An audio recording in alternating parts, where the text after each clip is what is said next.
pertama kita ada nanti beberapa poin yang kita perlu diskusikan.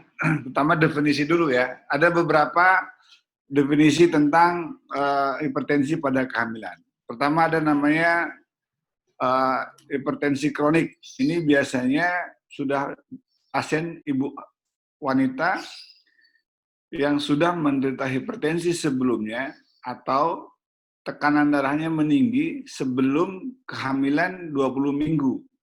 Dan tekanan darahnya itu sistolnya lebih dari 140, diastolnya lebih dari 90. Ya, itu namanya chronic hipertensi. Kalau disebut dengan hipertensi gestasional, ini tekanan darahnya meningkat, sistolnya lebih dari 140, diastolnya lebih dari 90, setelah umur kehamilannya 20 minggu, yang mana sebelumnya tekanan darahnya adalah normal. Ya.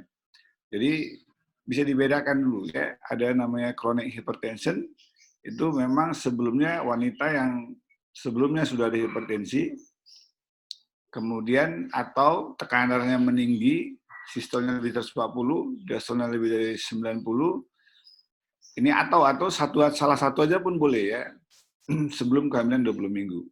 Kalau gestasional, dia sesudah 20 minggu yang sebelumnya tekanan darahnya normal. Ya. Kemudian ada namanya preeklamsia. Ini adalah hipertensi terjadi, sistolnya lebih dari 140, dan diastolnya lebih dari 90, setelah kehamilan 20 minggu, dan ada salah satu atau keduanya dari gejala-gejala seperti ada protein uri, ya.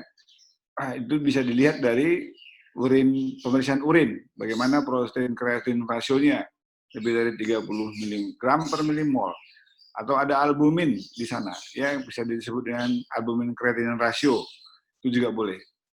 Ini sering lupa. Atau ada maternal organ dysfunction, ya, misalnya gambaran gangguan liver, keterlibatan ginjal, ada gangguan neurologi, ada hematologi complication, malah ada uteroplacental dysfunction. Misalnya setelah dihidup bersama rekan kita sejawat kita, perkembangan janinnya tidak sesuai dengan umur kehamilannya, ya. Atau malah dia ada abortus, ya, kayak seperti itu, ya. Itu bisa salah satu atau kedua-duanya ada, disebut dengan bisa menjadi preeklamsia, ya, pada pasien hipertensi dengan kehamilan, ya. Kenapa penting kita pelajari? Karena hipertensi pada kehamilan ini bisa menyebabkan kehamilan yang prematur, ya, tinggi 33-35%. Kemudian hipertensi itu yang seperti yang tadi definisi bisa menjadi preeklamsia, yang kita lihat tadi sudah ada manifestasi organ damage-nya, baik pada janinnya maupun pada ibunya, keterlibatan organ-organ tertentu, ya. Kemudian dia bisa menjadi, ya, pada janinnya nggak berkembang sesuai dengan umur kehamilannya, sebanyak 15% sebelumnya. Kemudian bisa terjadi kematian malah, ya, pada janinnya, pada ibunya, karena bisa terjadi karena abrupsi daripada plasentanya. Makanya kita penting mengenalinya biar jangan terjadi ini. Setidaknya kita sebagai internis bisa membantu rekan kita sejawat kita obstetrik ginekolog untuk mengatasi komplikasi-komplikasi ini. Makanya kita sangat penting.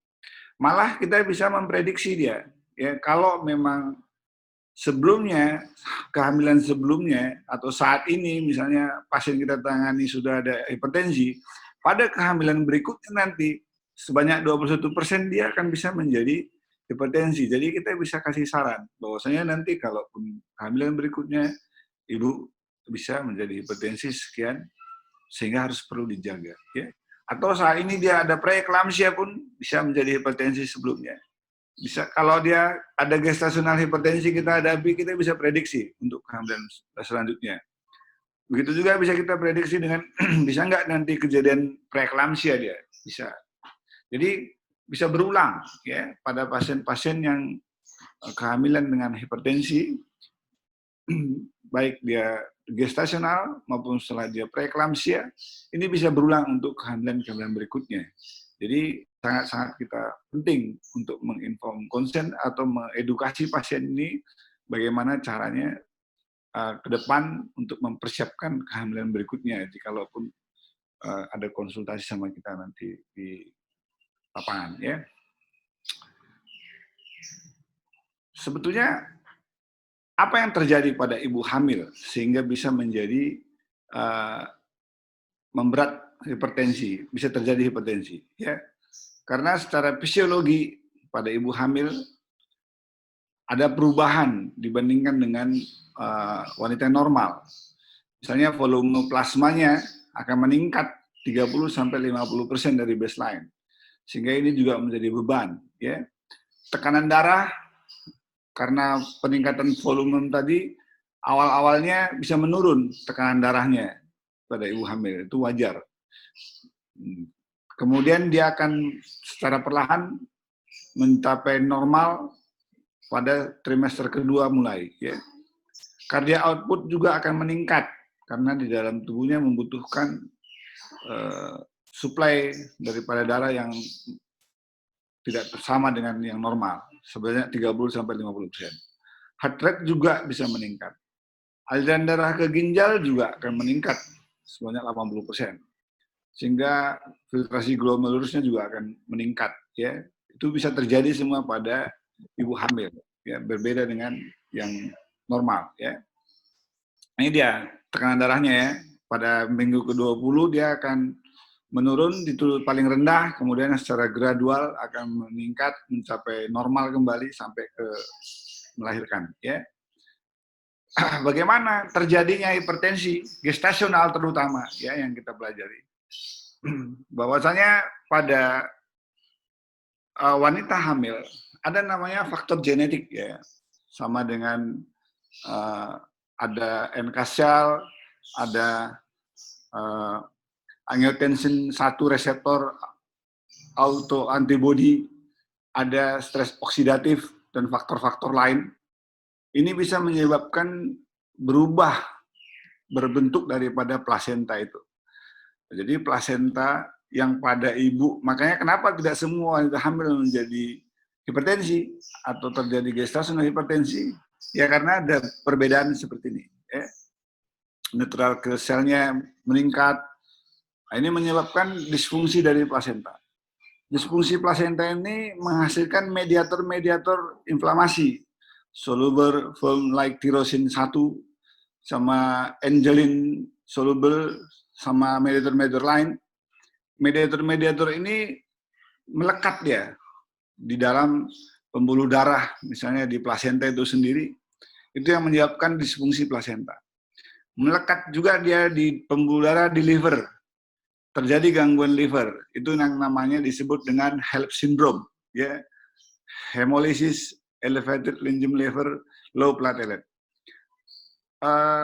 Mediator-mediator yang dihasilkan tadi terdampar dia di ginjal, itu yang menyebabkan protein uri, ya, namanya hemolytic uremic syndrome. Nah, jadi banyak penyakit-penyakit yang bisa disebabkannya oleh karena mediator-mediator inflamasi tadi menyebabkan injury baik di plasenta itu sendiri maupun di organ-organ yang lain, sehingga bisa menyebabkan komplikasi-komplikasi yang sering kita hadapi. Kan HELLP syndrome biasa kita dapati, ya, TTP-HUS, ya, hemolytic uremic syndrome, itu semua pada ibu hamil dengan hipertensi yang menyebabkan mediator-mediator inflamasi yang dihasilkan oleh plasenta, yang dihasilkan oleh faktor-faktor genetik yang menyebabkan ibu hamil tadi, menyebabkan gangguan tadi, terdampar beberapa organ, menyebabkan terlibat organ, itu menjadi timbul penyakit-penyakit tertentu. Yang mana itu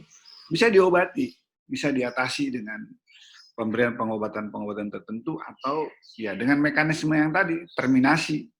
Nanti dengan diterminasi maka mediator-mediator akan berkurang sehingga dia akan membaik sendiri, ya. Itu bagaimana terjadinya hipertensi pada gestasional, ya. Cara mengukurnya ya ini biasakan Sebenarnya diraba pasiennya ya, paling banyak kan punggungnya ke sebelah kanan ya, sehingga pasiennya dimiringkan ke sebelah kiri ya, sehingga pasiennya dimiringkan sebelah kiri untuk mengukur, mengecek tekanan darahnya ya. Kemudian ada beberapa klasifikasi yang harus kita pahami ya untuk menentukan gradingnya ya. Pertama, tekanan darahnya. Kalau tekanan darah sistolnya 140 sampai 159, diastolnya 90 sampai 109 itu ringan ya. Kalau yang berat itu lebih dari 160, sistolnya lebih dari 110 diastolnya. Baru namanya ada pre-existing hypertension, tadi sudah ya. Gestational hypertension, ada chronic hypertension tambah dengan superimpose gestational hypertension dengan proteinuria. Bisa telah terjadi preeklamsia. Ini tingkatan-tingkatannya ya yang harus kita pahami karena berhubungan dengan pengobatannya ya. Dan bagaimana pengobatannya? Ini yang penting ya kalau kita konsul setelah kita tahu bagaimana apa komplikasinya, apa yang terjadi pada ibu hamil, bagaimana patofisiologinya terjadinya hipertensi tadi, yang terutama yang gestasional, kalau yang kronik hipertensi itu kan sudah bisa esensial ya. Bagaimana kita mengobatinya ya? Nah, ini yang ada yang terbaru ya. Kalau pada chronic hypertension secara umum memang sama ya, baik kronik maupun gestational hypertension secara umum penanganannya sama. Tetap kita mengarahkan adalah diet sama lifestyle. Dietnya tentu rendah garam, konsumsi banyak serat, kemudian lifestyle ya berat badan tetap dijaga ya, kemudian olahraga tentu olahraga ibu hamil lah ya, jadi boleh. Jadi kalau memang ibunya sudah mendapat obat antihipertensi sebelumnya dan obat antihipertensi itu tidak mengganggu ke janinnya, itu silakan teruskan saja kalau memang dia sudah mengkonsumsi namun tidak mengganggu. Obat-obat apa aja itu nanti kita diskusi di belakang nanti ya. Kalau memang targetnya, nah ini dulu targetnya guideline yang 2018 ke bawah itu 150 sistolnya, 100 diastolnya. Pada NICE yang sekarang yang 2019 yang keluar terakhir itu sudah diaman dan dirubah ya. Targetnya malah lebih ekstrim, lebih rendah. 135 sistol dan diastolnya 85 ya. Bayangin ya. Dulu saya pun menganggap bahwa karena itu suatu fisiologis masih 150. Rupanya 2019 konsensus dari NICE ya, National Intention Care Excellence ya, mengamandemen jadi 135 sistolnya, 85 diastolnya. Ya. Jadi obat-obat yang sebelumnya tentu dirubah kalau memang tidak aman untuk janinnya ke obat hipertensi yang bisa dikonsumsi, bisa aman untuk janin. Ya, kalau memang ada sudah tercapai tensinya, ya tentu kita nggak perlu diganti. Ya, kemudian ada lagi kalau memang chronic hypertension berbeda dengan sedikit gestational hypertension. Kalau memang ada chronic hypertension setelah kehamilan 12 minggu. Karena chronic hypertension ini paling sering bisa menjadi preeklamsia. Salah satu untuk mengatur tromboksan keseimbangannya itu suatu marker inflamasi bisa dikasih dengan pemberian aspirin ya sebanyak 75 sampai 150 mg sekali sehari. Ini untuk pencegahan chronic hypertension untuk terjadi eklamsi ya, boleh direkomendasikan menurut NICE 2019 ya. Kemudian kalau gestational hypertension sama, targetnya juga sampai 135 sampai 85. Yang awalnya diperdebatkan, tapi sejak NICE yang 2019 hampir sama dengan chronic hypertension, ya 135 menjadi sistolnya, 85 diastolnya, ya. Jadi nggak banyak beda. Namun pada gestational hypertension harus dimonitor secara reguler, ya. Kita yakinkan bahwa tekanan darahnya sudah terkontrol. dijaga agar jangan terjadi progres juga menjadi lebih buruk, menjadi preeklamsia. Ya, jadi kalau ada nanti pasien di konsul ke kita gestasional hypertension terjadi preeklamsia, ya kita yang salah. Ya, berarti kita enggak mengedukasi pasiennya yang benar, memberikan ya pengertian yang baik dan bagaimana mengkonsumsi obatnya. Ya. Ini yang saya sebut tadi ya, NICE guideline itu ya, bahwasanya National Institute for Health and Care Excellence 2019 ini algoritmanya bahwasanya pada pasien yang hipertensi kita bedakan ya, hipertensi dan severe hypertension yang tanpa ada gejala eklamsi, preeklamsia, ya obat apa yang menjadi pilihan yang baik ya adalah labetalol. Namun di kita jarang ya, susah ya mendapatkannya. Kenapa labetalol yang paling baik? Karena namanya labetalol ini selain dia beta blocker menghambat parasimpatik ya, simpatomimetiknya, juga dia rupanya vasodilator daripada arteri. Jadi arteri yang aliran darah blood flow ke plasenta itu didilatasi, makanya dia lebih bagus pilihannya. Begitu juga nifedipin, dia CCB, dia juga vasodilatasi. Ya. Begitu juga metildopa, dia alpha, ya alpha blocker juga selain daripada simpatomimetiknya, dia juga sebagai vasodilatasi. Inilah first line, second line, sama third line untuk pemilihan obat-obatnya.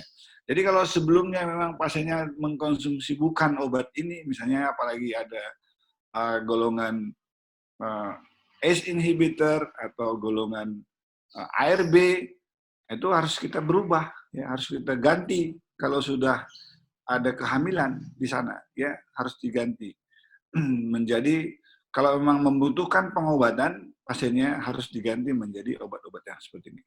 Kemudian kita monitor tekanan darahnya sampai target tadi. Target tadi sistolnya di bawah 135, diastolnya di bawah 85, ya. Kemudian kalau memang ya kita berkolaborasi lah sama objinnya ya, sama obstetrinya, bagaimana mengevaluasi ibunya, bagaimana mengevaluasi perkembangan bayinya. Tentu dari kita melihat komplikasinya, makanya yang paling gampang dari kita adalah melihat protein uri. Protein urinya seperti yang tadi, mekanisme yang tadi, bahwasanya marker-marker inflamasi sitokain itu bisa terjadi ke liver, makanya periksa fungsi livernya, periksa juga hemolitiknya, periksa juga protein urinya. Ya, kalau memang sudah dijumpai, tentu berbeda dia penanganannya. Namanya sudah preeklamsi. Ya, dan seberapa banyak kita mengevaluasinya? Ya, kita namanya BPJS ya.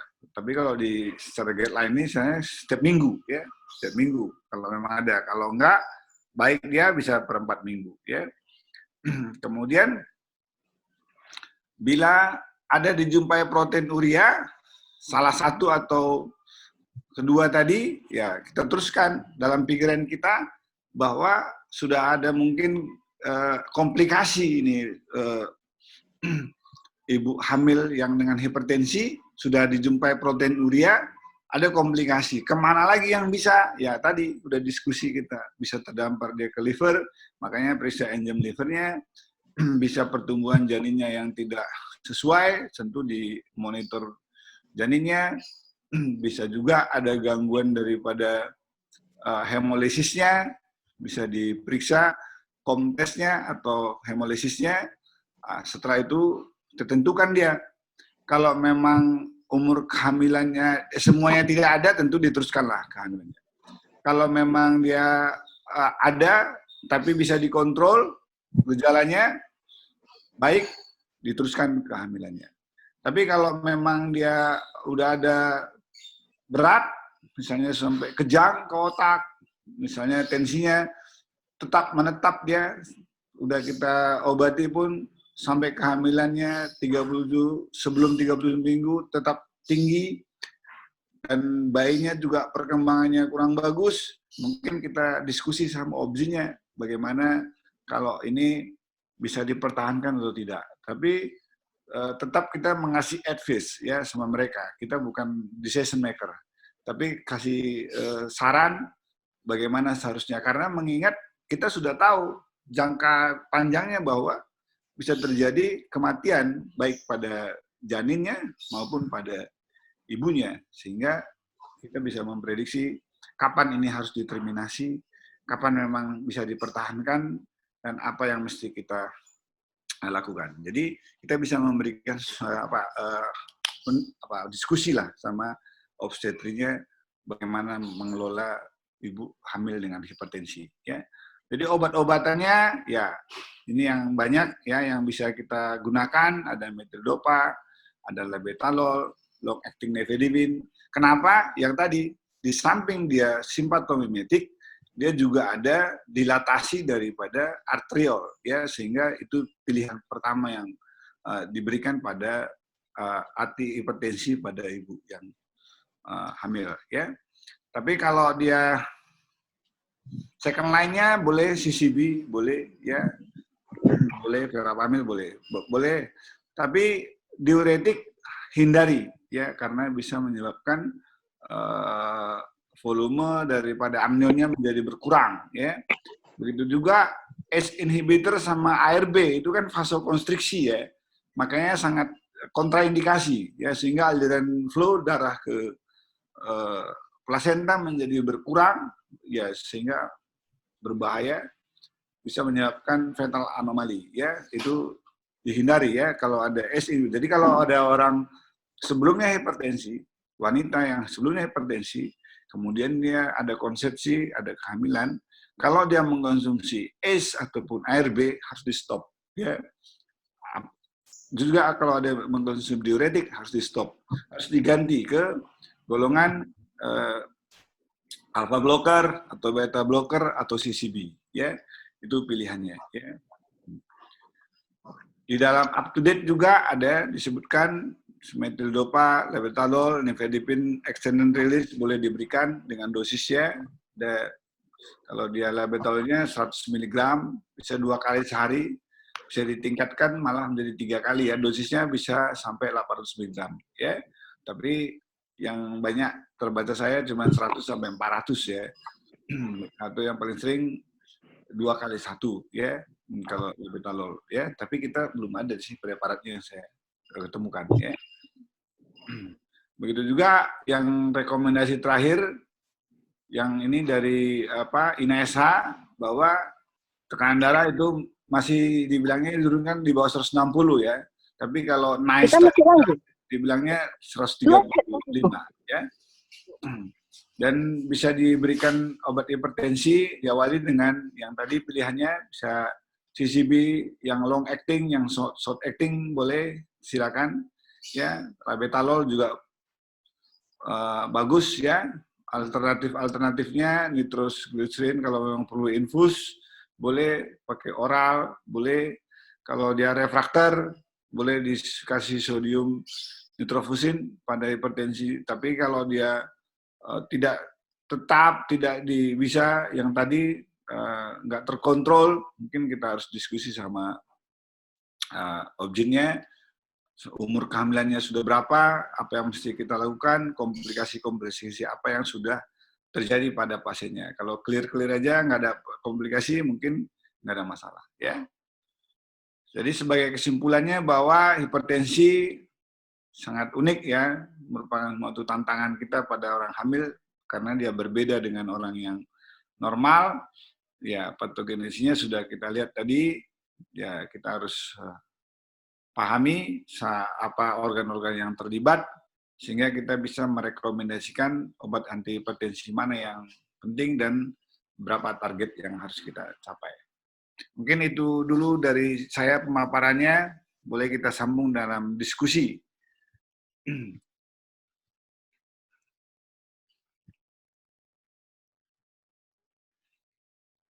Selamat pagi, dokter. Selamat pagi. Izin dok dengan Sahat, dokter. Nah, ya Sahat. Mungkin yang mau ditanyakan dokter, bagaimana pasien-pasien yang sebelumnya memang sudah dengan CHF, dengan penggunaan furosemid dan dalam keadaan hamil, dokter. Jadi memang dia dari riwayat CHF, kemudian hamil. apa pilihan kita untuk misalnya sebelumnya dia mendapatkan diuretik, dokter. Kemudian yang kedua, tadi memang ada target target tekanan darah pada hipertensi gestasi ataupun kronik itu di bawah 135/85. Mungkin kalau dengan komorbid yang lain, mungkin apakah target ini lebih diturunkan lagi, dokter? Terima kasih banyak, dok. Ya, jadi pasien CHF ya, CHF kan banyak ya penyebabnya ya. Bisa karena hipertensi salah satu memang, bisa karena uh, coronary syndrome ya, bisa karena katup ya, gangguan katup ya, bisa karena kardiomiopati ya, salah satu memang bisa hipertensi. Jadi kalau memang CHF-nya karena hipertensi, tentu tensinya harus dikontrol ya. Dia CHF-nya ini apakah karena sebelumnya memang dia sudah hipertensi dan hamil, atau komplikasi gestasionalnya yang menyebabkan ada gangguan ke jantung ya dengan protein urea, tapi sesaknya bukan ya, nggak bisa ya, kongestifnya belum ya, nggak sampai ya, kalau di secara teori kalau gestasional nggak sampai ke kongestif ya. Berarti mungkin paling mungkin adalah karena hipertensi dia sebelumnya, kronik hipertensi, terjadi konsepsi yang sebelumnya dia sudah kongestif. Nah, itu kita seperti yang disebutkan tadi, kita harus terus dipantau janinnya dengan obstetriciannya. Kalau memang pertumbuhan janinnya tidak sebanding dan resikonya, ya harus diterminasi. Masalah daripada diuretiknya memang kan bukan kontraindikasi tadi ya, tapi dihindari. Dihindari itu maksudnya relatif lah. Kalau memang dari segi obstetriciannya, karena bisa menyebabkan berkurangnya cairan amnionnya ya, tentu fetusnya makannya kan dari sana. Kalau memang secara, makanya rutin juga kita konsul sama obstetriciannya, kita sebutkan bahwa diuretik ini juga sangat mengganggu ke dalam pikiran kita ke amnionnya. Tentu diukur mereka volumenya. Kalau memang volumenya over, dengan mekanisme pada hipertensi kan mekanismenya terjadinya overload cairan itu karena pressure, tekanan ya, hidrostatik ya. Kalau pada kasus-kasus yang lain kan bisa karena hipoalbuminemia, osmolaritas ya. Nah, jadi kalau memang tekanannya kurang akibat pemberian diuretik, mungkin harus di stop. Jadi pemberian diuretik di sana dihindari, tapi kalau ARB sama ACE kan itu kontraindikasi ya. Jadi pemberiannya boleh diberikan dengan pantau klinisnya sama dipantau cairan amniumnya oleh rekan kita sejawatnya. Ya, diuretik itu bukan kontraindikasi, tapi relatif ya, boleh, masih bisa diberikan. Ya, kalau masalah soal yang kedua tadi apa saat? Maaf, lupa. Target tekanan darah, dokter, bila disertai dengan komorbid yang lain selain hipertensi gestasi atau hipertensi kronik, dokter. Oh ya, kalau di NICE ini disebutkannya semuanya ya, pada hipertensi dengan target 135 sistol, dengan komorbid yang lain juga sama, diastolnya 85 ya, dia tidak menyebutkan pada diabetes, pada gangguan ginjal, pada gangguan liver, itu sudah disebutkannya semuanya targetnya. Kalau memang pada ibu hamil, sistolnya di bawah 135, yang sebelumnya 150 sistolnya, diastolnya yang sebelumnya 100 diturunkan menjadi 85 ya. Jadi target kita tetap ya, dia baik pada hipertensi yang kronik maupun pada gestational hypertension, targetnya sama ya. Mungkin itu yang bisa kita diskusikan. Ada lagi yang kira-kira mau diskusi?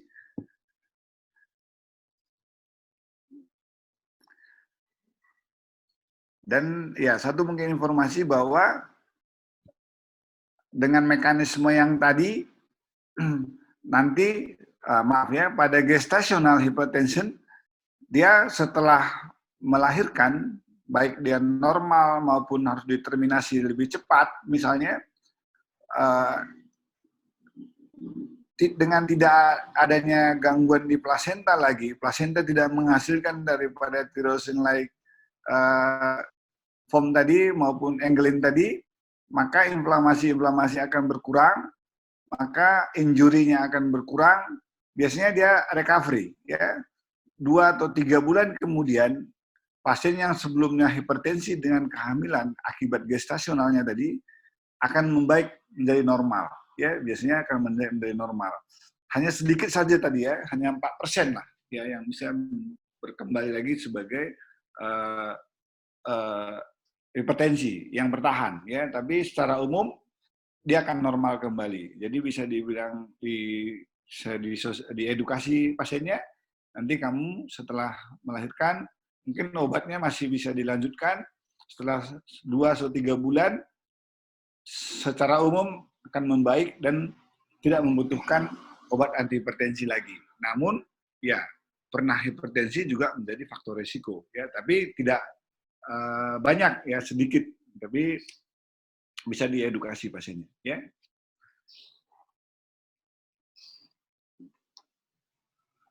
Izin dok, mau bertanya dok. Ya. Misalkan pasien ibunya sebelumnya itu udah memiliki hipertensi kronis, sudah konsumsi misalnya ACE inhibitor.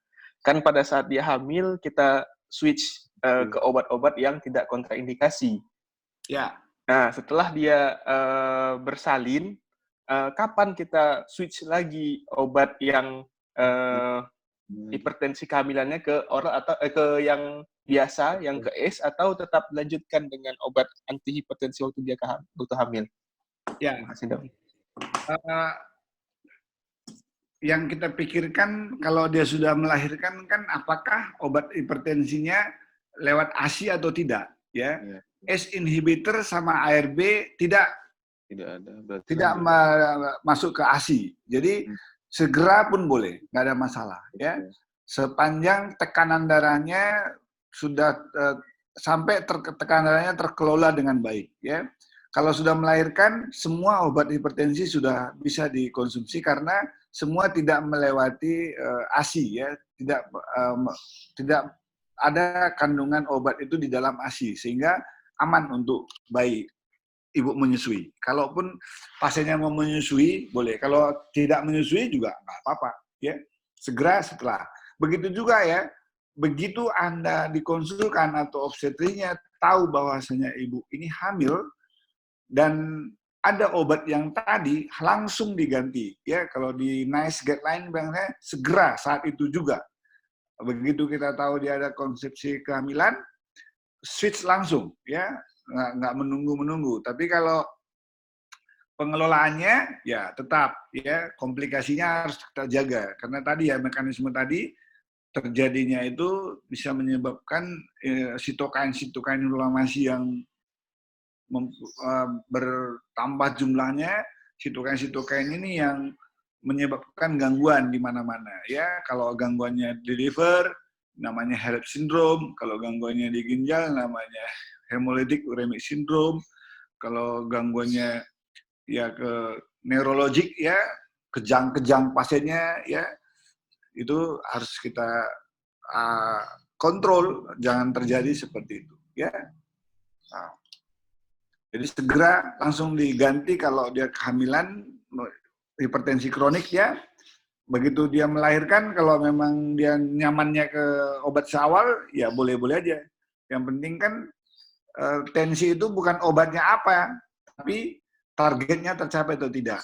Nah, namun ada beberapa hal kita harus lebih unggul dia, misalnya hipertensi dengan gangguan jantung, hipertensi dengan diabetes, hipertensi dengan gangguan ginjal, tentu ada rekomendasinya yang mana yang menjadi lebih prioritas, ya, untuk mengurangi atau memperlambat progresivitas daripada komorbid yang tadi, ya.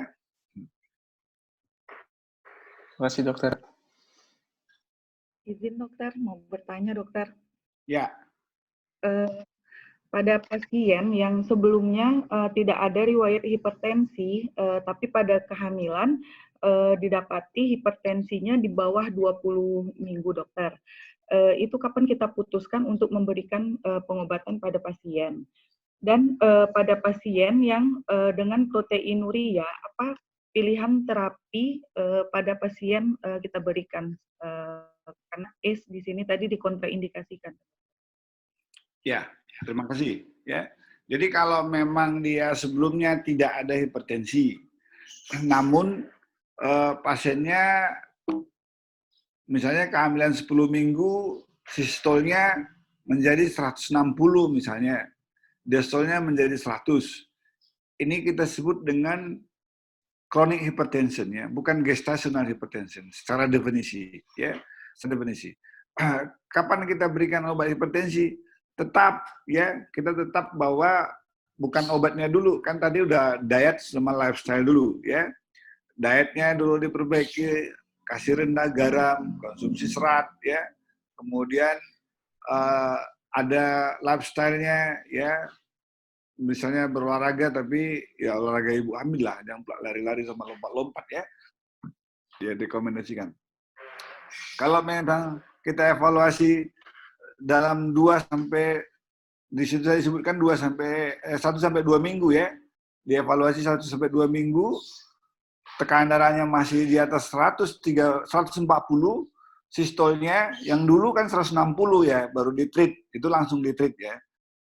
Kalau di atas 160 itu langsung di-treat, ya.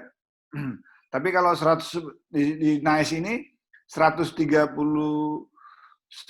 ya, 140, ya, 140 sampai 159 itu lifestyle sama diet dulu, ya, jangan langsung di-treat. Tapi kalau sistolnya udah 160, menurut NICE guideline ini langsung di-treat, ya. Dan treat obat-obatnya yang tadi. Kalau protein urea, ya ini bedanya, ya. Protein urea pada pasien gestasional, pada pasien ibu hamil, mekanismenya bukan sama dengan protein urea pada diabetes atau pada autoimun yang lain, ya. Dia karena sitokain inflamasinya, ya, sitokain inflamasi itu yang dihasilkan oleh yang tadi plasenta yang akibat ada gangguan mungkin faktor genetik, ada natural killer cell, ada angiotensin 1 reseptor auto antibodinya, ada stres oksidatif yang lain. Nah, jadi di sana justru kalau kita kasih yang tadi, kalau kasih ARB ataupun ACE inhibitor, itu kan untuk menurunkan tekanan di glomerular. Ya, tekanan glomerular itu karena vasokonstriksi daripada afren dan vasodilatasi daripada efren menyebabkan tekanan di glomerular menurun sehingga protein urea menjadi berkurang. Gitu mekanismenya. Sedangkan di sini kan karena inflamasi yang tadi, ya, bukan karena tekanannya harus. Kalau kita berikan ARB itu yang tadi menyebabkan vasokonstriksi daripada flow ke plasenta, ya janinnya menjadi lebih berbahaya, ya. Jadi pilihannya pada gestasional ataupun chronic hypertension tetap yang alpha blocker atau beta blocker atau CCB, ya, yang mana kita ketahui dia merupakan vasodilatasi. Ya, jadi vasodilatasi ke pembuluh darah plasenta, ya. Dan protein urea pada pasien-pasien gestasional itu bukan menunjukkan adanya berat ringannya daripada penyakitnya, tapi progresivitasnya lah, ya. Dan itu nanti bersifat sementara, ya, akan menjadi membaik jikalau kelahiran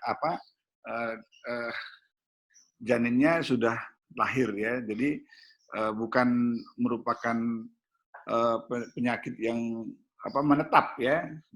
Dia akan recovery nantinya. Jadi tetap aja pilihannya kalau memang ada kehamilan, kita memikirkan 2 tadi, ya, baik ibunya maupun janinnya. Jadi di dalam pemilihan obat pada ibu hamil itu yang kita pikirkan safe-nya pada janin dan safe pada ibunya. Ya, tidak boleh diberikan ACE inhibitor maupun pemberian ARB pada protein urea, baik masif pun di gestasional. Ya, malah kita hanya mengontrol tensinya. Ya.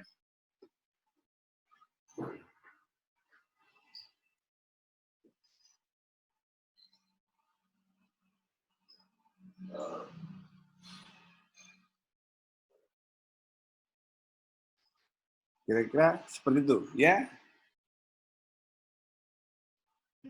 Baik dokter, terima kasih.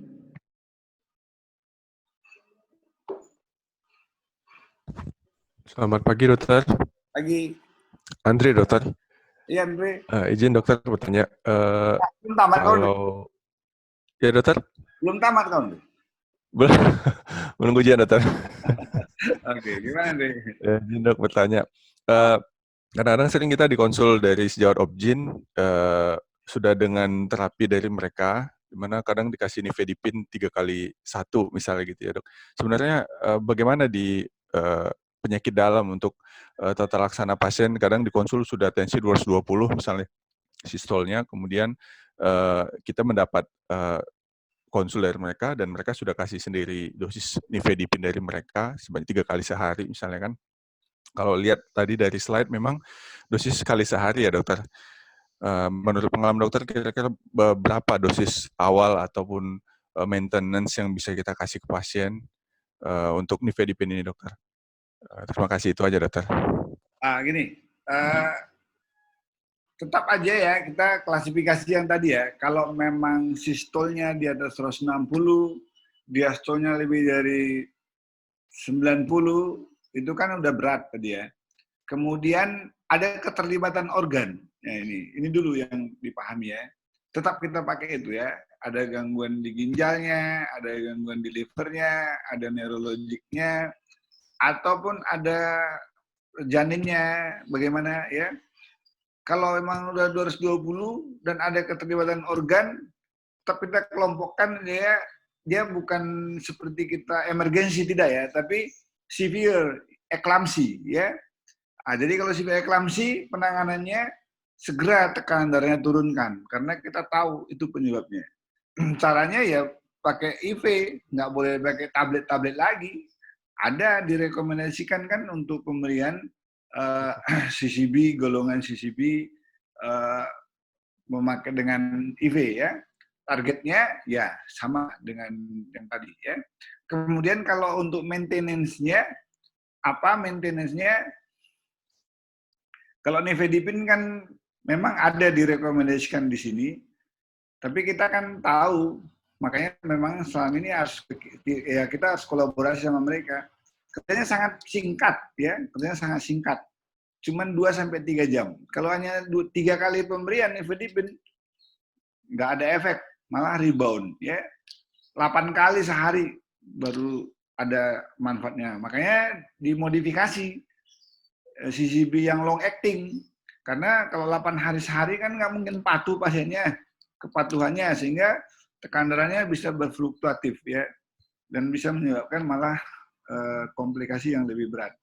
Jadi kalau memang dari segi keamanan dan segi kepatuhan, ya kita harus pakai yang long acting ya. Long acting nifedipin kan ada, seperti adalah Oros, itu kan long acting nifedipin yang sudah dimodified ya, Orosnya itu ya.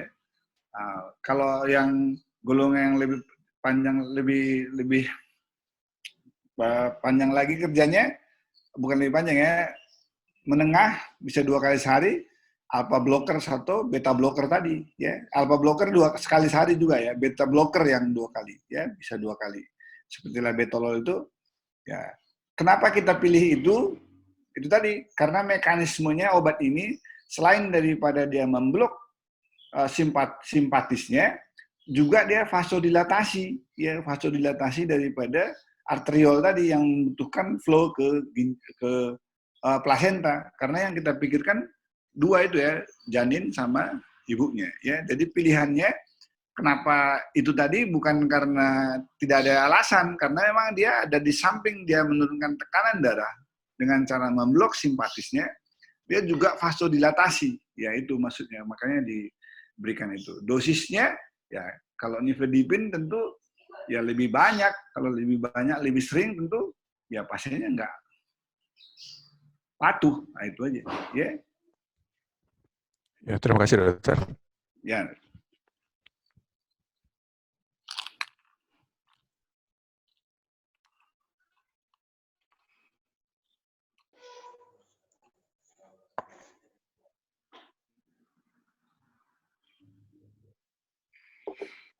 Pagi dokter. Ya, Dengan Junita dok. ya Jun. Dok, izin bertanya dok. Misal untuk pasien-pasien yang dia hipertensi karena preeklamsi, itu kan memang harusnya dia hipertensinya karena masalah karena kehamilannya kan ya dok, karena radikal bebas sama sitokin tadi dok. Dok, ada nggak kemungkinan kalau misalnya hipertensinya ini setelah nanti dia sudah proses persalinannya dok masih bertahan, dan kalau misalnya hipertensinya masih bertahan itu kemungkinan bisa sampai berapa lama dok? Itu yang pertama. Sama yang kedua, kalau misalnya memang setelah proses persalinan dia masih tetap hipertensi, itu udah bisa nggak dok kita berikan pengobatannya sama kayak pengobatan hipertensi biasa gitu dok? Jadi guideline-nya sesuai dengan hipertensi biasa, bukan pakai nifedipin, metildopa atau labetalol tadi dok. Demikian dok, makasih dokter. Ya, jadi di slide-nya udah ada tadi ya, bahwa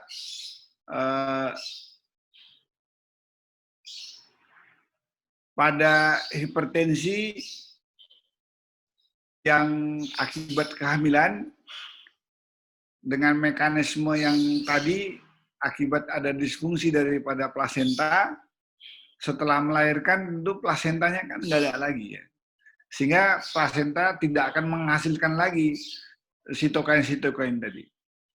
Maka 2-3 bulan, kalau di textbooknya kita baca, 2-3 bulan dia kita monitor. Secara umum, hampir 96-94% lah ya. Kan tadi udah ada ya,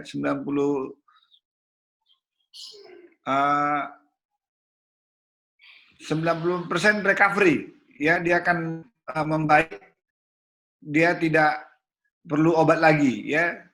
Tapi ada sebanyak 3% ya, kalau di slide-nya ini 3% yang gestasional hipertensi sebelumnya, sebanyak 3% bisa menjadi kronik hipertensi, ya 3%. Jadi sangat sedikit ya. Jadi hanya 3% bisa menyebabkan kronik hipertensi ya. Tapi secara umum 2-3 bulan dia akan membaik. Namun kalau memang dia menetap, ya kita obati seperti hipertensi yang orang normal. Tidak lagi karena dalam pengobatan selanjutnya tidak kita memikirkan ada janin lagi di sana ya. Tidak ada lagi, meskipun dia menyusui, secara umum obat-obat ini tidak melewati ASI ya, tidak ada mengandung di dalam ASI ya. Jadi pada yang menetap dia, meskipun sedikit, dia akan menjadi penderita hipertensi yang kita obati seperti biasa ya. Jadi sampai 3 bulan ya, 2-3 bulan yang gestasional akan recovery sebanyak ya hampir 90% ya. Jadi ya tapi bisa-bisa aja ya, ada tapi kecil sekali ya. Mungkin itu ya, Junita ya. Baik dok, makasih dok. Selamat pagi dokter. Ya. Izin Shirley dokter. Dokter izin bertanya tadi tentang pemberian aspirin setelah 12 minggu dihentikan sampai kapan gitu dokter untuk aspirinnya. Kemudian untuk klasifikasi gestasional hipertensi tadi saat kita menjawab konsul dari sejawat, apakah bisa kita jadikan diagnosa? Selama ini kan kita kalau menjawab hipertensi stage 1, untuk hipertensi lainnya stage 1 atau stage 2, kita buat menjadi mild atau severe gestasional hipertensi saat menjawabnya, dokter. Terima kasih, dokter. Ya, Shirley, kalau secara Klasifikasi ini berdasarkan ada INAESA juga mengelompokkan ini, American AJOG ya, American Journal of Obstetrics and Gynecology juga mengelompokkan ini pada hipertensi, pada NICE ini juga mengelompokkan seperti ini ya. Jadi kita nggak pakai stage 1, 2, 3 pun boleh, yang mild, severe yang biasa kita pakai pada kehamilan ya. Dia tidak pakai seperti yang normal ya. Kemudian bukan di stop aspirinnya, justru setelah kehamilan 12 minggu diberikan aspirin. Aspirin ini fungsinya untuk menseimbangkan tromboksan ya. Tromboksan itu adalah suatu marker inflamasi juga ya. Jadi biar jangan hipertensi ini progres menjadi lebih berat lagi, namanya eklamsia, direkomendasikan pemberian aspirin.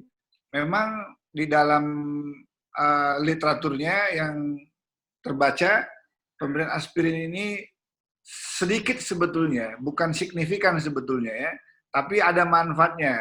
Dibandingkan dengan kelompok yang tidak mendapat aspirin, dibandingkan dengan yang mengkonsumsi aspirin pada penderita hipertensi dengan kehamilan baik kronik maupun gestasional, ini yang kalau 12 minggu masih kronik ya, hypertension, tidak signifikan sebetulnya hasilnya.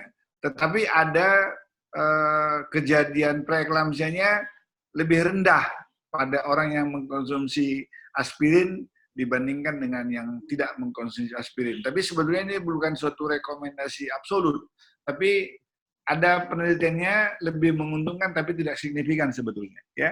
Jadi itu untuk mengurangi inflamasi yang akibatnya ada tromboksan ya, akibat pada kronik ini, untuk menyeimbangkan tromboksan itu ya. Jadi boleh diberikan. Kemudian kalau obat-obat antihipertensinya ya sama, konsumsi tetap kita mempertimbangkan janin sama ibunya ya. Apalagi tadi Firly tanya selain dari aspirin, lupa. Untuk yang aspirinnya tadi, dokter izin dari 12 minggu kira-kira diberikan sampai berapa lama, dokter? Sampai kapan dia dihentikan? Ya, sampai dia di situ, itu masalahnya ya. Kejadian preeklamsianya lebih sedikit dibandingkan dengan yang tidak mengkonsumsi aspirin tapi tidak signifikan. Juga dia memang sampai terminasi ya, tapi resiko perdarahannya lebih tinggi pada orang yang mengkonsumsi aspirin dibandingkan dengan tidak mengkonsumsi aspirin, namun juga tidak signifikan ya, gitu ya. Memang ada juga efeknya, bisa resiko perdarahan. Tapi diberikan sampai terminasi ya, sampai ke melahirkan ya, makanya ada terjadi resiko perdarahan, tapi juga nggak signifikan. Dibandingkan dengan efek eklamsinya yang sangat berbahaya, lebih baik diberikan aspirin. Tapi beberapa literaturnya, penelitiannya ada 3 yang saya udah lihat, lebih baik manfaatnya diberikan aspirin daripada tidak, baik resiko progres ke eklamsianya maupun resiko ada pendarahannya, tapi lebih bagus diberikan ya. Tapi sampai terminasi ya, sampai dia melahirkan ya. Baik dokter, terima kasih dokter. Ya.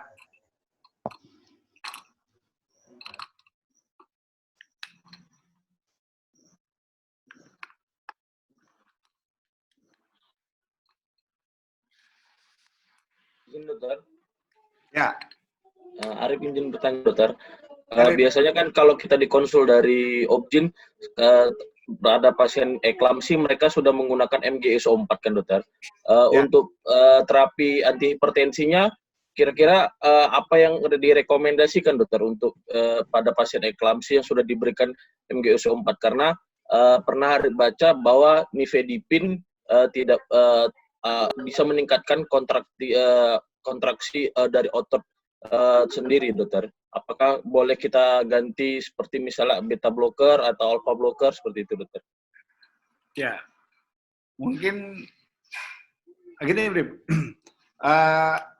Nifedipin tadi kan kalsium channel blocker ya. Iya, dokter. Jadi dia memblok kalsium masuk ke dalam otot ya. Sehingga ototnya menjadi relaksasi malah ya.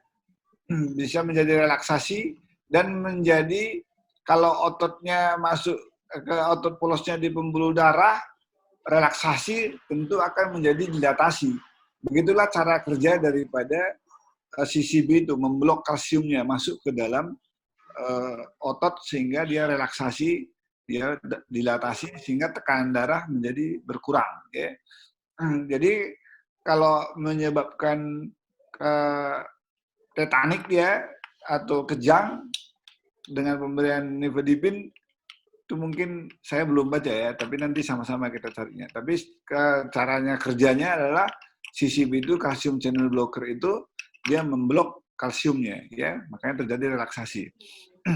Kalau obat antihipertensinya ya tadi kalau memang udah kejang, tensinya lebih dari 180, ya sistolnya, diastolnya lebih dari 110, udah ada organ seperti itu, ya pemberian IV lain kan, dengan IV, pemberian IV.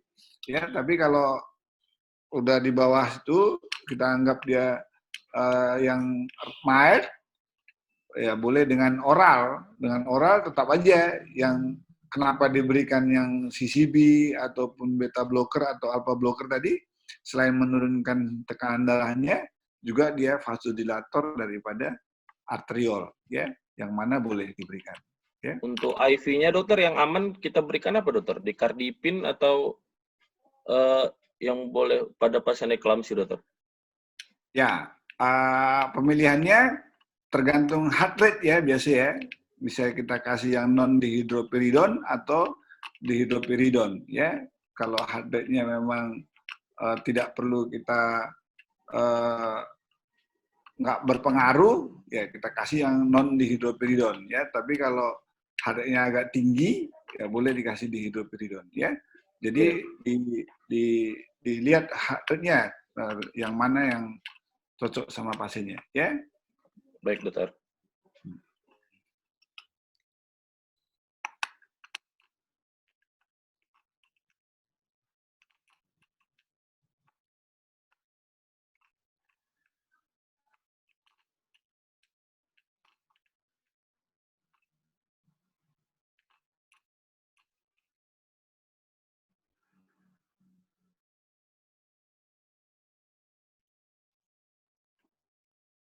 Ada lagi?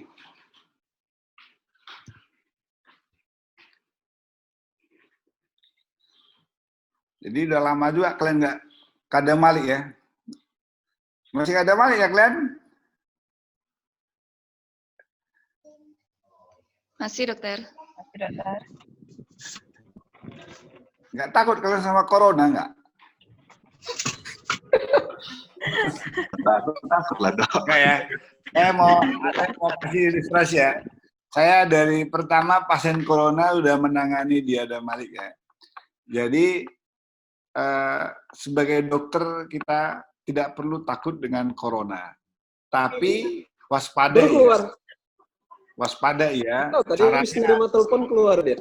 Caranya ialah tetap pakai APD ya. Adik-adik sarankan saya selalu perbedaannya pasien corona dengan pasien yang lain adalah ketika Anda menghadapi pasien corona atau bekerja di lapangan rumah sakit yang banyak corona, dugaan kita, APD harus dipakai dulu. Ya, seberat apapun pasiennya, tetap APD dulu. Ya, jangan pasien dulu. Ya, sorry ya, khusus untuk corona. Ya, dulu kan kita kalau ada pendarahan langsung kita cari pasiennya tanpa apapun langsung kita care lah ya.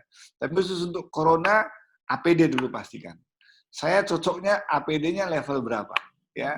Ketika udah Anda pakai APD lengkap, baru Anda masuklah ke rumah sakit yang harus Anda kerja atau pasien yang harus Anda tangani. Kalau belum ada APD, jangan. Ya.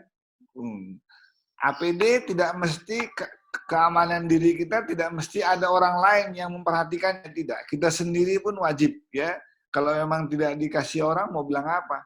Kita belilah, ya kan? Bukan mengatakan saya punya uang banyak ya, atau adik-adik punya enggak. Karena keamanan kita, ya. Jadi harus pakai APD yang tepat saat kalian menghadapi pasien. Setelah itu baru menangani pasien. Dan jangan lengah. Apa yang disebutkan peraturan itu physical distancing-nya, cuci tangannya harus tetap dikerjakan. Dan dulunya memang kita bisa mengerjain pasien misalnya 5 atau 10 menit, sekarang setengah jam pun nggak apa-apa. Ya. Jangan buru-buru dan jangan tidak waspada lah ya menangani corona. Karena yang bisa menangani corona ini cuma kita. Ya, kalau kita nggak ada, mau siapa lagi? Ya, dan pertahanan yang baik adalah menyerang. Ya, jadi untuk menangani pasien corona itu kalau kita menghindar lari, dikejar sampai kapanpun kita dikejarnya. Makanya harus kita kejar dia. Tapi kita harus bersiap, ya, harus menggunakan APD yang lengkap. Ya, itu saran saya. Dan beberapa yang saya lihat yang bekerja di rumah sakit yang menangani corona sampai saat ini ya di koran memang di sosial media memang banyak yang mengatakan bahwa perawat ini meninggal, perawat ini meninggal. Dia ada Malik yang menghadap pasien corona adalah saya dengan suster saya dan semua sampai saat ini di swab semua negatif ya, nggak ada yang positif ya. Bukan maksud saya untuk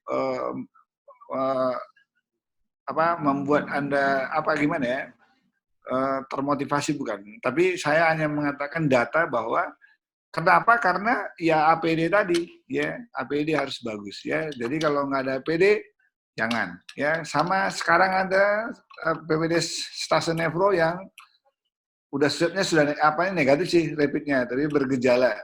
Ya kita doakan sama-sama biar dia juga tetap sembuh dan tidak kena corona ya, tapi hasil rapidnya negatif, gejalanya sudah membaik, nggak demam lagi, kita tinggal nunggu swab lah. Kalau nanti swabnya juga negatif, ya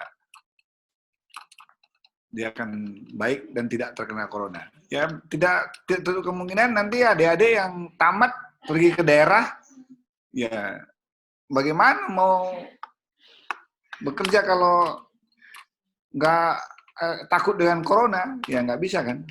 Tapi waspada ya, tetap dipersiapkan APD-nya ya, APD dipersiapkan.